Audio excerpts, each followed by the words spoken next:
Breeding case, মুরগির খোপ, কোয়েলের খাঁচা, ধাপকি সব একসাথে এখানে দেখতে পারতেছেন। মাঝখানে হচ্ছে পাখির খাঁচাটা, নিচে খাবারের বাটি।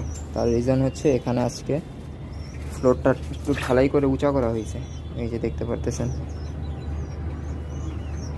এখানে বৃষ্টি পড়লে অতিরিক্ত পরিমাণে পানি জমে যায়, মানে ওই কোণার ভিতরে হচ্ছে পানির যাওয়ার যে ড্রেনটা আছে সেটা এটা লোড নিতে পারে না, যার কারণে এখানে সম্পূর্ণ পানি হয়ে খাঁচাগুলি পাগুলি ডুবে যায়। তো আজকে এখানে ঢালাই করে হালকা একটু উঁচা করা হয়েছে যেন খাঁচাগুলি ব্রিডিং কেসগুলি এখানে রাখা যায়। শুকায় গেছে অবশ্য, কিছুক্ষণ পরে এই ব্রিডিং কেস যেগুলি বাইরে রাখা আছে এগুলি ভিতরে ঢুকে ফেলবো।